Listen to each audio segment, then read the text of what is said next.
gusto mo ba yung isang abusive relationship o hindi? Yun lang naman ang tanong, hindi po ba? Ngayon, kung Huwag ka muna maghanap ng iba pa munang asawa. Oo.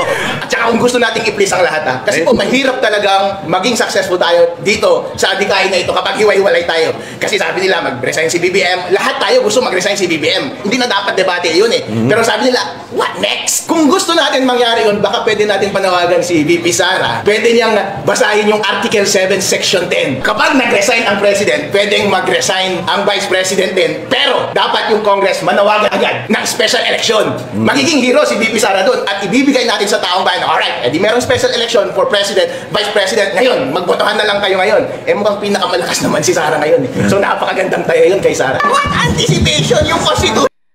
Alright, magandang araw po mga kababayan po natin. Napakaganda talagang pakinggan ang discussion po kapag kasama po itong si Attorney Harold Despicio na ngayon ay Vice Mayor na po. Mga kababayan po natin na dati rin po ginipit ng Comelec at muntik na hindi nakaupo. Pero naninindigan bilang isang Ilocano, kailangan po mag-resign po ng maaga si Bongbong Marcos bago pa lumala ang issue po ng corruption sa ating bansa. At kung gusto daw po ng lahat na talagang totally reset, sabi niya, pwede naman mag-resign si VP Sara kung kinakailangan. Alam naman natin na si VP Sara ay hindi nila kayang talunin. Ngunit napakahirap lang talaga, no, mga kababayan po natin, itong gusto ng iba na totally reset. Dahil alam naman natin na napaka-traidor po yung nakaupo ngayon na Senate President, yung nasa Congress. So baka mamaya may bigla na naman silang gagawin para hindi po makaupo or hindi po makatakbo yung ating Vice Presidente. Yan lang po yung naisip ko, mga kababayan po natin. Pero sabi nga ni Attorney Respicio, alam naman natin na si VP Sara po yung nangunguna sa lahat. No? Wala po siyang magiging kalaban na malakas. So sino yung gusto nilang patakbuhin, si Lini or si Risa Ontiveros, lahat po yan ay siguradong pupulutin sa basurahan. Anyway, magandang araw po sa atin lahat at yan po yung ating mga pag-uusapan at isama na rin po natin yung rally po ng mga dilawan na talagang napaka-ipokrito. Mga kababayan po natin, ang issue ng corruption ay kay Bongbong Marcos. Siya po ang may issue ng corruption at kay Vice President Sara walang corruption. Pero si VP Sara ang gusto pa resignin ng mga dilawan na nag-rally po doon sa EDSA People's Monument. At ang sagot po nitong si Congressman Kiko Barsaga sa pag-suspend sa kanya nitong House of Representatives dahil po sa talagang napakaingay niya at numero 1 na kritiko ni Bongbong Marcos diyan sa Kongreso at nag-file pa ng impeachment ng kababayan pa natin. Tandaan natin na pinadisqualify po nila ang Duterte Youth Party List dahil ito po ay nag-file din ng impeachment against kay Bongbong Marcos. So, ganun talaga. Kaya gusto nilang pigilan. Kaya ang sinasabi ng ating mga kababayan, particularly po on social media, mukhang nagkakaroon na ng silent martial law ngayon sa ating bansa. At alam nyo na, yung mga taong mag-isip na mga talagang wala sa katinuan, iba po mga kababayan po natin. Kagaya na lang nito, unahin natin ito, no? Yung kanilang ini-impose, ang kanilang parang pinagmamalaki na sa panahon daw po ngayon, kaya na makasurvive or kaya po ng mga Pilipino na i-celebrate ang Pasko at magkaroon ng pang Noche Buena sa halagang 500 pesos lamang. So kung ang sinasabi niya is 4 daw na po na miyembro ng pamilya ikaya. So marami na po na-experiment at sinubukan, pero sabi nga pwede naman. Pero wag kang umasa ng masarap at talagang lasa na gusto mo sa 500 pesos na pang Noche Buena dahil hindi po kasya at marami po nagalit. Ngunit, sabi ko nga doon sa akin po sa social media, sa aking Facebook, i-addict lang yung makapag-isip ng ganito. Kapag hindi kayo marunong daw mag-budget, hindi talaga kakasya yung 500 pesos na pang Noche Buena. Hindi gawin niya po yun. So dapat mag-video siya, ila-live niya, ipapakita niya, at ipapakain niya sa kanyang buong pamilya yung 500 pesos na pang Noche Buena. O, yung sa Malacanang na milyon-milyon po yung ginagastos kapag nagkaroon ng celebration dyan. Yung kaninyang tagapagsalita na si Claire Castro, lahat ng cabinet secretary, dapat 500 lang ang kanilang pang Noche Buena. Kung marami sila, so dapat, basta bawat miyembro ng pamilya is 500 lang dapat yung babudgetin. So kung 8, hindi dapat 1,000 lang. Kasi sabi nitong babaeng ito nang humingi din nasa pag-budget. kung paano pagkasya ng 500 na pang Noche Buena. Talagang ganito po sila ngayon mag-isip. At ganito po nila minamaliit ang sambayan ng Pilipino. Nagalit na nga po, abay mukhang hindi lang nila pinapansin. Kaya hopefully, mga kababayan po natin, magsalita na po ang lahat. Makiisa na sa panawagan ng sambayan ng Pilipino para mapanagot ang tunay na kurakot at magnanakaw, dapat mag-resign si Bongbong Marcos. Okay, at usaping resignation, ito malupit talaga ito. Puntahan natin Attorney Respicio. Tibay nito mga kabayan. Walang kulay-kulay dito. Sa matter of fact, sir, wala akong kulay. It's just dark. Ang closest na kulay meron ako ay kayo Mangge. Mas close pa ako kay BBM. Pero bawat Pilipino ngayon gusto na siyang mag-resign. At bawat Pilipino kailangan mag-make kayo ng stand. Dahil kapag hindi kayo magsalita, you're as good as being complicit with the corruption. Kaya responsibilidad natin, bawat isa sa atin, kahit love nyo pa si BBM, at sabihin na ninyo mag-resign na siya. Pero may solusyon dyan mamaya pag-uusap. Lahat kayo magiging happy. Huwag kayo masyadong magulo. Alright? Huwag natin exclude yung mga ibang kulay. Ano naman si Atty. Harold, sanay na sanay po Oo, sanay na sanay dahil si BBM mismo.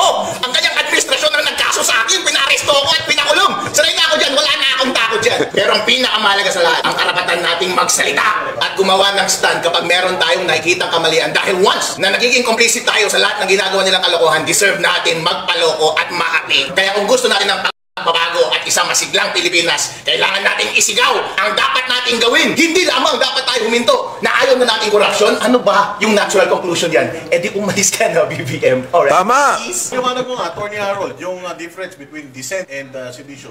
Pinuloko lang tayo nitong mga kakampi ni BBM para hindi tayo magsalita. Alam niyo po ba sa ating konstitusyon, ang pinakamahalagang karapatan dyan ay yung karapatan natin magsalita. Dahil yan lamang ang tanging paraan para mabantayan natin at maipahiya natin ang mga taong nanloloko sa atin. Kaya iilan lamang ang mga krimen na nasa Revised Penal Code at saka Anti-Terrorism Act na nagsasabi na bawal. At yun ay kapag publicly nag-i-incite ka ng sedition. Ibig sabihin, kapag sinasabi mo, wag mo nang sundin yung ating mga civil authorities o anumang agency ng ating bansa, hindi naman tayo sumisigaw na wag natin silang sundin. Ang sinasabi lang natin, bossing, umalis ka na dyan. Yun yung natural. Nag-express lang tayo ng ating personal opinion. At yun din, sa inciting to rebellion, kapag nag-incite ka na, oy, mag-take up na kayo ng arms at girahin na natin tong government, wala namang sumisigaw ng gano'n. Ito nga, may mga So, ayan po mga kababayan po natin, narinig niyo po yung talagang napaka-energetic na napaka-energetic, powerful explanation nitong si Attorney Harold Respicio. O ayan, makinig ka po, ikaw. Opo, ikaw, Gibo Chodoro, at ikaw din, yung nakarma kahapon na si John Vic Remulla. Sana natuluyan na lang yun, Makinig kayo dahil ang pananakot nyo sa taong bayan na bawal magsigaw ng Marcos resign. Ayan po. Sinusupalpal na sa inyo ng isang kilalang abogado. At syempre, nakatikim din po ng kaso mula sa Comelec at muntik na nga hindi nakaupo. At alam nyo mga kababayan natin, kababayan niya pa po itong si Bongbong Marcos. Isa rin po siya sa sumusuporta kay Bongbong Marcos nang tumakbo po itong presidente. Kumbaga pare-pareho tayong nabudol nitong si Bongbong Marcos na ngayon nagmamatigas nga. Nagmamatigas na, At gusto pang ipagmalaki na siya daw ay tatapusin ang kanyang termino na walang nagugutom na mga Pilipino. Walang nagugutom. Iubos na nga ang pera ng taong bayan sa corruption. Edukasyon, hindi nila napupunduhan. Yung health po natin, hindi nila napupunduhan. Pati yung mga infrastructure project kasi napupunta sa kanilang bulsa. Can you imagine, kung gaano karami itong mali-malitang pera. Di ba nalala nyo na may binalik po itong si Henry Alcantara na 110 million.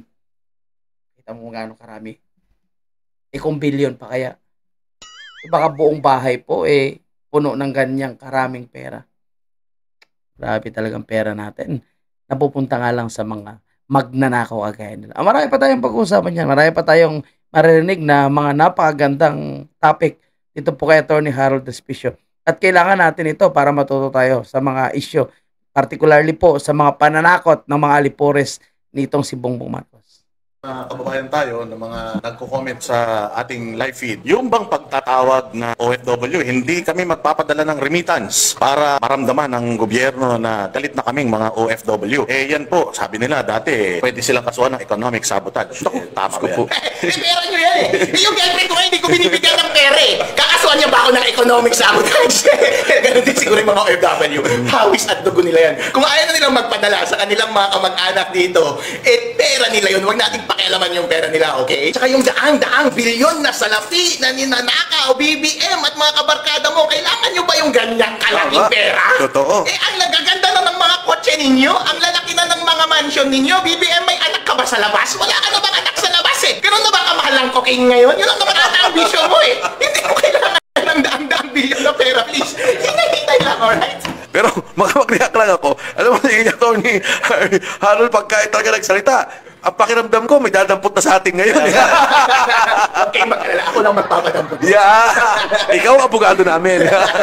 Syempre, abogado si Vice Mayor. So talagang alam niya kung nasa batas pa ba yung sinasabi niya o hindi. Tsaka, speaking of, yung sinasabi mo na cocaine, yung kanyang paggamit, sinabi naman yun ng kapatid. At paano ba? Yes. Kung halimbawa ako, bilang isang normal na Pilipino, kung tatawagin ko siyang addict, pwede niya ba akong kasuhan? Samantalang siya ay isang government official at merong issue ng droga sa kanya.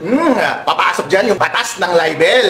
Oo. Kapag public official, ang kinikriticize mo, meron kang presumption of good faith. Dahil yan po ay isang paraan para ma-regulate natin ang kanilang behavior. Kung minsan, kailangan natin ipahiya sila ng konti. Kahit hindi kumpleto ang iyong ebidensya. Iba po ang standard kapag nagsasalita ka ng denigrating statements against sa private na tao at isang public official. Isang public official, mas mabigat po ang responsibilidad mo. Kailangan mong ipakita all the time sa taong bayan na beyond reproach ka. Napakataas dapat ng level ng integrity mo. Kaya kahit na merong maliit na suggestion, na merong kabawasan sa iyong integridad at honor, pwede kang i-criticize ng tao. Unless may malis ka. Wala namang malis yun. Yung kapatid niya mismo ang nagsasabi na nagdadrag siya. Pwede bang kapag sinabi... Ayan po, mga kababayan natin, pwede naman pala natin tawaging addict si Bongbong Diba? Dahil siya ay public servant at hindi naman po tayo yung nagsabi niyan. Originally, di ba? At ang kanyang kapatid mismo ang nagsabi na talagang addict itong kanyang kapatid. O hindi nga lang si Bongbong yung pinangalanan, di ba? Pati si Lisa daw, addict si Bongbong, si Lisa, o pati itong mga kaibigan. Syempre, hindi exempted po itong si Sandro Marcos na gusto ring impluwensyahan daw ang kapatid. Yung anak nitong si Amy Marcos. So, Bongbong, addict ka. Pero sabi ni Amy Marcos, tigtas tayo dyan, mga kabayan po natin. Alam naman natin ngayon, yung gobyerno ni Bongbong Marcos ngayon, talagang lahat ng mga nagsasalita pilit ginigipit. At speaking of lahat na nagsasalita, mga kababayan natin kita nyo po yung mga retiradong sundalo po natin. Si Kiko Barsaga pala na suspend na po. Si Kiko Barsaga. Ito po mga kababayan po natin, tingnan nyo Retired generals among 200 charged over September 21 rally violence. So kasama po sa mga kinasuhan ang mga retired na mga sundalo natin. So ano ba yung kinalaman ng mga retired na mga sundalo doon sa kaguluhan? Peaceful naman po yung rally na nangyari po doon sa Gate 4 sa Camp Aguinaldo. Doon po gumawa yung United People's Initiative. Peaceful naman po. Diba? Yung gulo na nangyari doon po sa Liwasang Bonifacio, yung galing sa Lunita ata, At yung mga rapper, yung mga nakaitim, pumunta po sila sa Mindula. Yun ang mga nanunog at ng mga nanggulo. Kahit yung grupo po ng Hakbang ng Maiso ay never po sila nagumawa ng anumang gulo or karahasan, kundi talagang kilos protesta lang, mapayapang kilos protesta. And mapayapang po na disperse din po itong grupong ito. So kita nyo ngayon, talagang gusto nilang kasuhan, takutin ang lahat na nagsasalita. Pero palagay ko mga kababayan po natin, kahit itong mga dilawan ngayon na sumusuporta dito kay Bongbong Marcos, itong rally nila na anti-corruption, pero naging anti-Duterte dahil hindi naman corrupt politician na kanilang pinapangalanan, yung mga Duterte naman. Samantala, ang mga Duterte, wala namang ginawang pagnanakaw kahit kay President Duterte. So may mga accusation, kay Vice President Sara may mga accusation. Pero obvious naman na ito ay mga gawa-gawang accusation lang dahil wala po silang mapatunayan. Kahit hawak nila ang lahat na ahensya ng gobyerno, hindi nila kayang patunayan sapagkat wala naman pong ginawang pagnanakaw yung mga Duterte. Kaya para masira lang po nila yung napakagandang pangalan, yung may credibility at talagang may tapang at malasakit para sa sambayan ng Pilipino, itong mga Duterte, talagang gagawa po sila ng issue. Pero hanggang allegation lang. Pero ang issue ngayon ng corruption, nandiyan, no? Bilyon, trilyon, mali-malitang pera po yung ninanakaw nila. Pero hindi nila kayang pangalanan. Hindi nila kayang isigaw ang pangalan ni Marcos Sr., Martin Romualdez. Saldi ko ngayon ang kanilang pinag-initan kasi hindi na po nila napapakinabangan at kumakanta po ito na si Bongbong Marcos ang mastermind sa mga pagnanakaw ng pera ng taong bayan. So, akala ko ba yung mga rally sa EDSA ng mga dilawan is anti-corruption. But bakit nila mukhang nagagalit pa sila sa taong nagsalita rin against corruption? And siya po yung tunay na nakakaalam kung ano ang issue ng corruption sa ating bansa sapagkat si Saldico, yun nga, ay kasabwat nila. Di ba? Kaya ang panawagan ng taong bayan, dapat ay mag-resign si Bongbong Marcos, sabi ni Atty. Harold Despicio, para hindi na lumala pa yung kaguluhan. So, siyempre may mga options. At yan po yung ating pagpapatuloy dito po sa napakagandang discussion with Atty. Harold Despicio. Itong adik si BBM, pwede ba isabay akong arestuhin kasama si Aimee? Mas gusto ko siyang kasama sa preso kung yun ang gusto nilang gawin.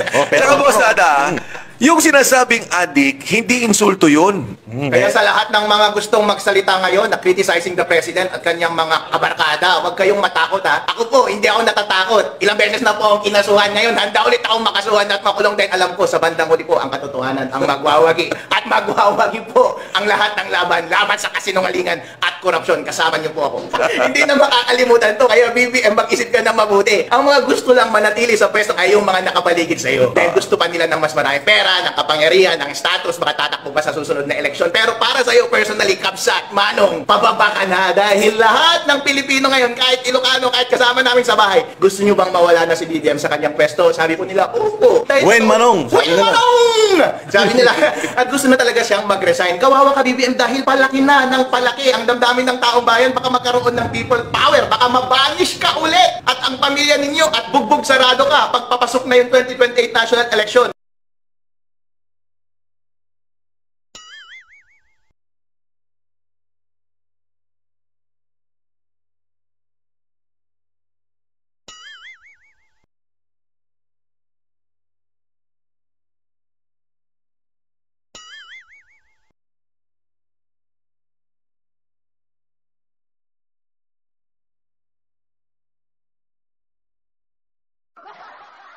Ang pinakamaganda, kaysa mag-take ka ng napakalaking risk na ganyan, Kapsat, mag-resign ka na ngayon honorably. Ang pogi-pogi mo pa.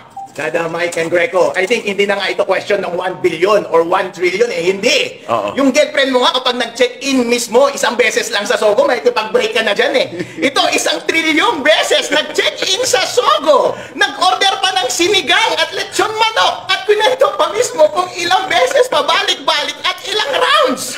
Kung yun mismo, may pag-break. Kapag narinig mo yun, gusto mo pa bang makipag-on sa girlfriend mo? Hindi na. Sa matter of fact, kapag sinabi yun, parang lumapit na nga yung lalaki with whom na nanloloko yung girlfriend mo Siya na mismo yung nagsasabi, Bossing, alam mo, hindi lang isang beses kami nag-check-in sa Sogo. Maraming beses. At nakailang rounds kami. Actually, umorder pa kami ng pansit canton at sinigang at lechon manok. Nakatatlong extra rice pa kami. Lahat ng detalye nandun na, nalilito na ako. Tapos yung girlfriend ko, babe, hindi totoo yan, babe. Parang yun ang ginagawa ni BBM ngayon. Kasama ng kanyang mga kabarkada. Siyempre, sasabihin ko sa girlfriend ko, alam mo, babe, nalilito na ako. Kapag lumapit yung lalaki na sinasabing with whom niloloko mo ako, siyempre, wala na akong tiwala sa'yo. Hindi ko na nga alam kung paniniwalaan ko siya o paniniwalaan kita. Pero ang maliwanag sa akin ngayon is kung meron pang natitirang dignidad sa sarili ko, may kipag-break na ako sa'yo. At yun din ang damdamin ko kay BBM. Kahit love ko pa yung girlfriend mo, please, mag-break na tayo dahil meron pa akong self-respect. Break na kayo. Break na kami ni BBM. Sa normal na case, bakit binibigyan natin ng special treatment si BBM? Sa normal na kaso, kapag meron kang itinuturo na gunman,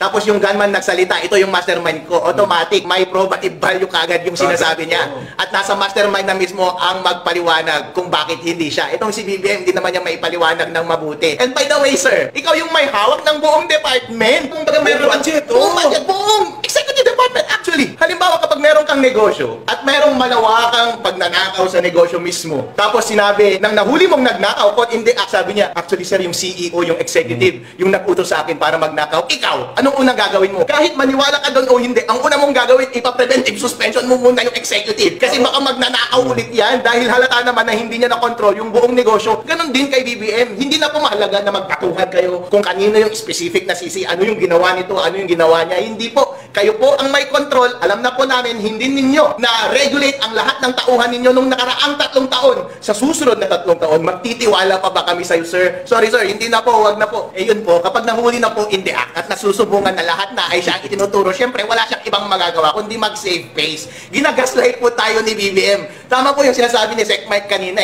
na hindi ito isolated infidelity. Kinana po tayo ng isang malaking Kinana, save face ang ginagawa ni Bongbong Marcos.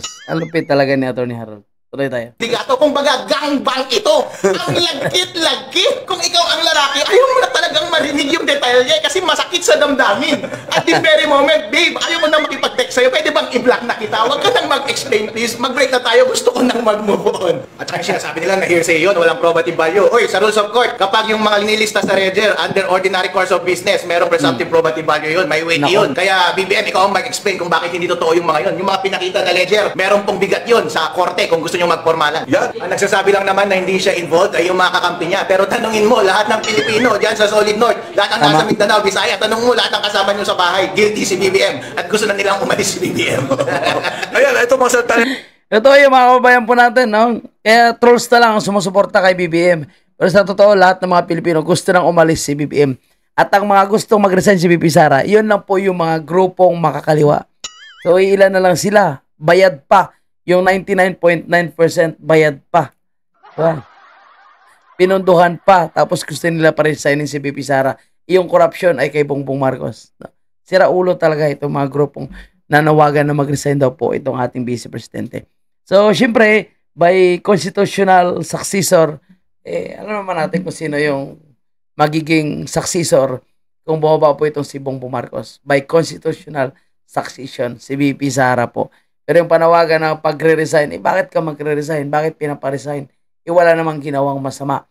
At itong mga allegation laban sa ating Vice Presidente, talagang puro kasinungalingan. Kaya ang mag-resign, itong mga dilawan na ito, no? Kaya itong si Kiko Aquino, dapat yung mag-resign ay itong si Bongbong Marcos lang. At huwag nilang idamay ang ating Vice Presidente. At huwag sila masyadong halata na sila po ay talagang anti-Duterte.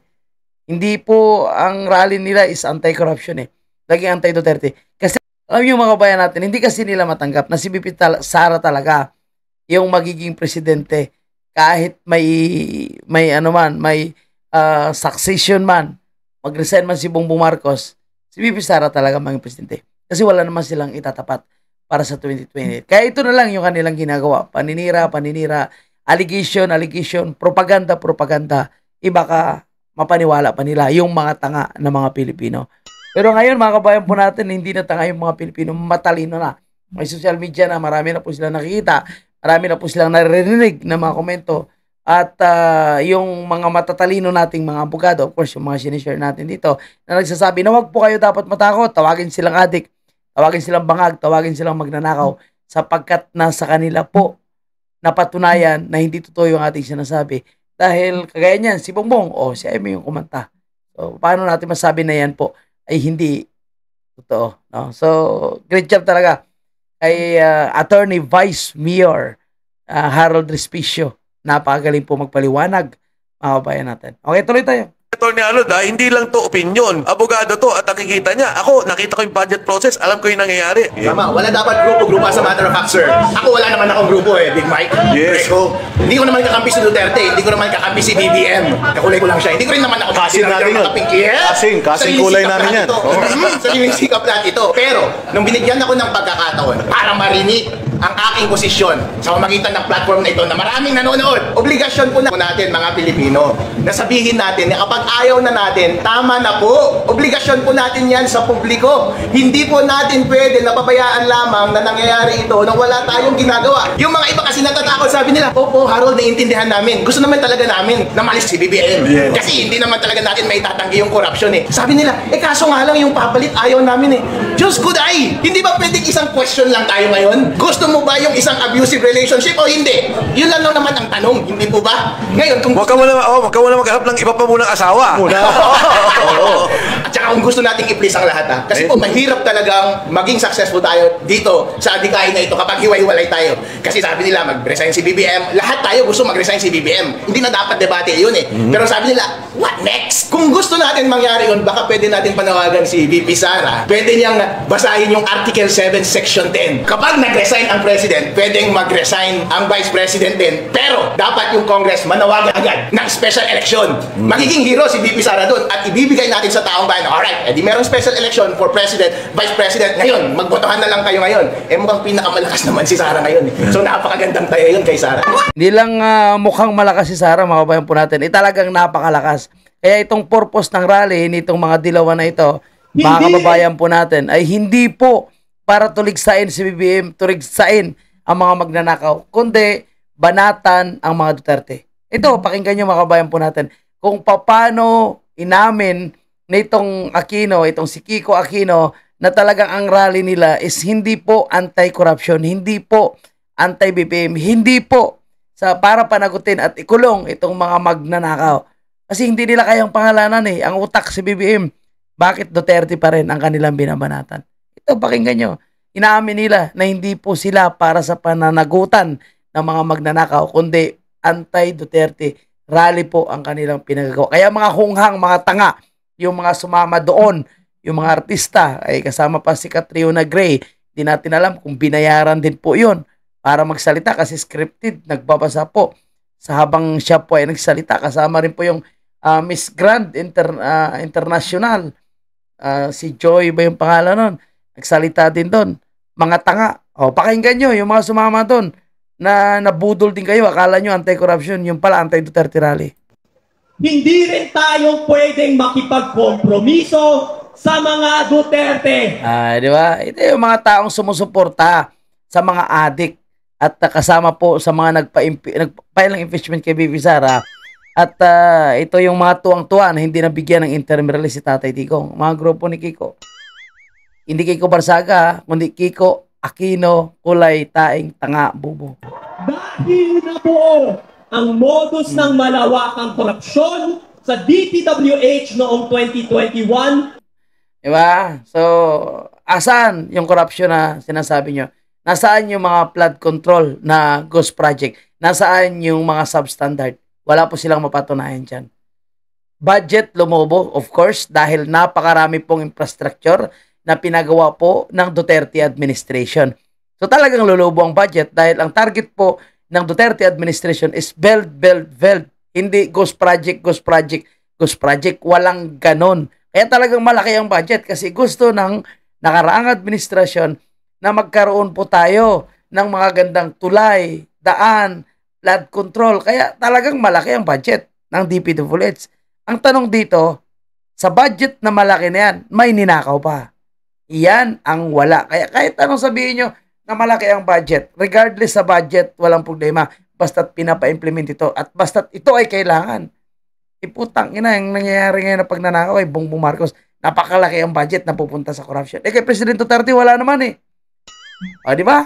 Gago nga. Na unang lumobo ang budget para sa flood control sa ilalim ni Rodrigo Duterte. May ghost project ba? May substandard? Yun ang tanong. Wala. Pinopromote nyo pa si President Duterte. Tila pinagmamalaki naman ni VP Sara na ipagpapatuloy niya ang korupsyon at patayang pamana ng kanyang ama. Corruption? Si VP Sara nga yung unang nagbulgar sa korupsyon na ginagawa ni Martin Romualdez and Saldico. Kaya nga hindi niya tinanggap ang 10 bilyon na gustong ipasok as insertion nitong si Saldico sa Department of Education. Dahil gusto nila, sila yung hawak ng pundo sa mga infrastructure sa papagawa ng mga classrooms. So yan ba yung magnanakaw na hindi nga pinayagan na magkaroon ng corruption? Hindi kong pinayagan ni BP Sara yun. Hindi sana, trap yun para sa kanya na naman. Diba? At yung sinasabi nilang patayan, nagkaroon ba? Nagkaroon ba talaga ng patayan na para lang sa mga ordinaryong Pilipino? Wala po. Yun po ay para sa mga durugista na mga pinoprotektahan nyo. Gumawa kayo ng isyo. Pero bakit hindi nila kayang kasuhan si President Duterte sa Pilipinas? Hindi, di ba? Kasi walang ganon. Hindi nila kayang patunayan. Sapagkat yung mga individual na gumawa ng krimen sa sinasabi nilang biktima ng EJK, na panagot na, nakulong na, natanggal na sa serbisyo. Ito politika lang kung bakit nasa daig si President Duterte. Dahil lang sa politika at pera ng taong bayan na sinusuhol sa ICC. Ang ICC, mga bayaran yon. Kung may suhol, dyan muna, kulong ka muna. Kung wala ng suhol, laya na. Yan yun. Pag alis ni BBM yan, layan si President Duterte. Iyak na naman itong mga dilawan. Kung ang ipagpapalit natin sa isang halimaw ay para... Pangalanan mo kung sinong halimaw na sinasabi nyo, hindi nyo kayang pangalanan, di ba? Kasi takot kayo. Dahil ang totoo, ang pupundo sa kanilang rally ay si Bongbong din. Kung halimaw, tuloy-tuloy po ang pagyurak sa ating bayan. Parang addict din, no? Mga kababayan, Tingnan mo ha. Tapos sila magingay na walang kwenta. Hindi nila masigaw kung sino mga adik, kung sino yung mga magnanakaw. Ano naman sila?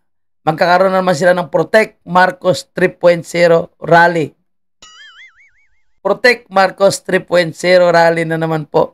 Yung mga dilawan daw, itong mga pink lawan. Sapagkat, para sa kanila tagumpay, may pera na naman eh. So, anong gagawin nila?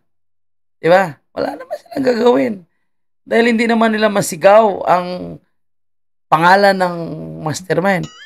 Pati Martin Romualdez nga, hindi nila masigaw eh. Yung binanata nila, si Saldico lang. Ayun, ako medyo hindi pa nawawala yung puyat ko kagabi, so hindi ko pa po napag-iisipan yung next round po natin. Pero sinabi nga ni Bishop Colin Bagacoro na kung hindi mag-shape up yung ating pamahalaan, ayaw namin, nakakapagod yung ganitong organizing, pero kung kinakailangan. Di ba? Ginagawa nilang negosyo yung rally sa totoo lang nitong mga dilawan. Kumikita po sila eh. Ang laki ng budget nila dyan eh. Kaya kung ang iniimbestigahan ng Armed Forces of the Philippines is UPI, dahil foreign funded daw, dapat yun ang imbestigahan. Ang rally po ng trillion piso march. Sino yung pumupundo? At sinasabing di umano, binayaran yung mga pumupunta doon. Diba? Hindi nila kayang pangalanan yung mga magnanakaw. Hanggang sigaw lang po sila. Naikulong na yan, magnanakaw na yan, panagutin. Ibalik ang pera ng taong bayan. Bawal mag-move on. Dapat daw isuspend ang mga senador, sabi ni Catriona Gray. Hello, yung mastermind po ay nasa Malacanang at ang utak ng mga insertion at paghawak ng budget ng mga flood control, DPWH at ang kasabwat ng mga congressman. Pero nakapokus po sila sa mga senador. So talagang protect BBM ang rally ng mga Pinklawan. Ito naman, puntahan naman natin itong si Lucaret Castro. Hindi daw po siya corrupt. Dahil wala daw po siyang confidential fund. Wala kang confidential fund. Pero ang amo mo, bilyon ang confidential fund na hindi nyo nga ilalabas. Hindi nyo ilalabas kung saan po ginagastos. Pero kay BP Sara, na supposed to be sa pangalan ng budget na ito, na confidential fund, ipilit nyo pa rin nilalabas. Na supposed to be confidential. Hindi dapat sinasa publiko. So kung hindi ka corrupt na sinasabi mo dahil wala kang confidential fund, pero pinoprotektahan mo, ang amo mo ay corrupt, malaki ang confidential fund, at malaki ang insertion, mali-malitang pera, kung dinideliver, sabi ni Saldico at isang adik, sabi ni Amy Marcos, kasama ka na rin doon sa corrupt. Dahil sila ay kasabwat mo at pinoprotektahan mo. Anong tawag sa'yo? Protecting the corrupt is corrupt. Tama o tama? Tama nga. Diba, Castro? Tama.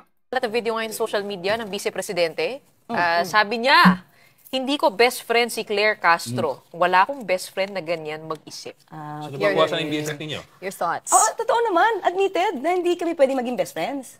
Kasi hindi rin Sakit, no? ganun ako mag-isip. Kasi after taking the bar, after passing the bar, naging trial lawyer na po ako. Kaya hindi kami pwedeng pareho mag-isip. At hindi rin po ako corrupt. Hindi ka korap. Sigurado ka. So, kung pinoprotektahan mo ang korap, ikaw ay isang korap. So, paano mo hindi masabi ikaw korap? Dahil kasama ka na sa administrasyong korap. So, ikaw ay korap. Ganun lang yun.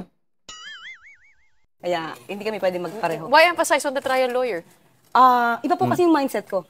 Anong mindset mo? Protect the addict and protect the magnanakaw. Yan ba yung mindset? Always evidence. Always evidence. Evidence. Always Isa evidence, ako ha? Always evidence. Puta kina yun. Yung mga ginagawa mo sa press conference is puro lang naman batikos, no? Kay Tatay Digong at kay BP Sara. Eh, wala ka namang evidence. Sinasabi mong kurap. Sinasabi mong kung ano-ano pa. Eh, ito kayo, lumalabas ang ebidensya. Ang dami, oh. Sa amo mo kay Bongbong Marcos, buong gobyerno ay isang sindikato. Hindi kayo corrupt. Hindi mo. Napatula. Kasi ako corrupt. Fully trying to imply. Di ba? Hindi niya may paliwanag. Pero si Claire Castro, matalinong bobo. Wala akong confidential. Congress. Wala daw po siya confidential fund. Pero ang amo niya, napakalaki po ang confidential fund. Na ayaw man nilang ilabas. Kay BP Sara lang. Pero, kahit anong ginagawa po nila, hindi nila kayang maidein si BP Sara sapagkat malinis po ang paggastos ng budget ng Office of the Vice President, pati po yung kanyang confidential fund. Kaya ating pag-uusapan.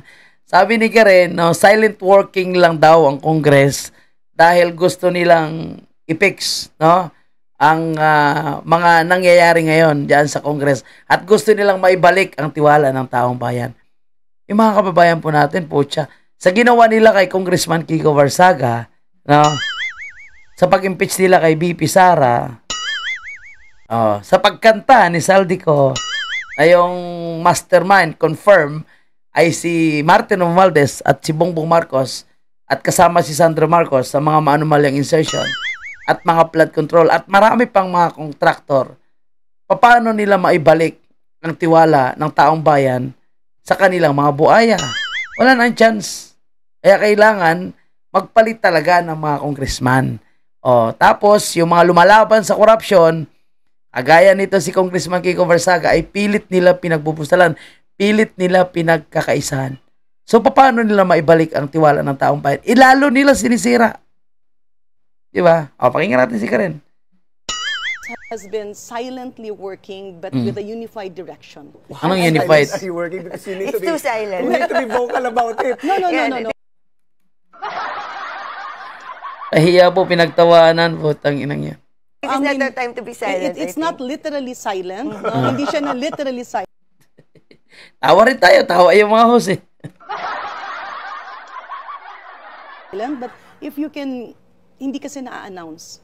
Pero, I think, Hindi na-announce. Pati nga pagbigay ng allowance kay Browner. Diba? Binibidyo eh. Nagsasilent kayo. Diba? Lantaran nga yung pag-impeach kay BP Sara. Pati yung pagnanakaw, hindi nga kayo nahiya. Pati yung panunuhol sa pag-impeach kay BP Sara. Tingnan yung ginawa nyo kay Barsaga. Tapos sabi nyo silent. Silent talaga. Dahil on the spot, sinuspend nyo si Barsaga. Secret pala. you should. No? This is the time like what? na... Okay. changes with the leadership Like position. yung SALN, marami pa rin hindi... Ano ang mga ginagawa bibigyan na ninyo SALN. na sinasabi nyong silent but... Ang qualifiers ng mga nakakapasok sa pertinent committees. Yes. In fact, when the 20th Congress Pertinent committees. Yan po yung magnanakaw committees. Sabay ka, di ba? Yung mga insertion. And small committees, pili lang. Wala na. Tinan mo ilan yung bumoto kay Congressman Kiko Barsaga. Mahigit 200. So lahat yan corrupt. Dahil ayaw nila na nag-iingay si Kiko Barsaga about corruption.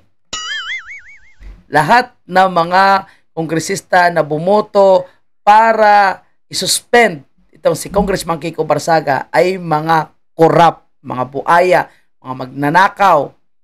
Congress, May criteria? convened. You're saying there's a Yes. criteria already? When the In the past, 20th there's none. Just There politically is, appointed. No, there is because it's by party allocation. Meron Okay. naman talagang criteria. But during the 20th Congress, even if you are recommended by your political party or your political group, there's a vetting. Who vets? Of course, the leadership, especially na dahil alam. So, the leadership pa rin, Hovet, o the leadership pa rin. So, sila pa rin. No, sila pa rin yung may control kung sino lang ang kanilang gustong pagbigyan.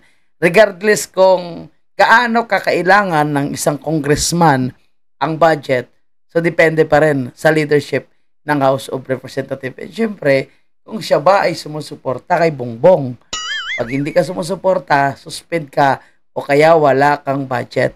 And sa totoo lang, walang pagbabago ang 19th Congress at 20th Congress dahil kahit hindi po si Martin Romualdez ang nakaupong House Speaker ngayon is parang siya pa rin ang House Speaker kasi nakita nyo naman ang galawan nila ngayon. Siguro medyo nagraylo lang yung mga young guns, sila Abante, no, kahit si Ridon ngayon medyo tumahimik ng konti dahil napapahiya po sila dahil hindi na po effective ang pinagsasabi nila.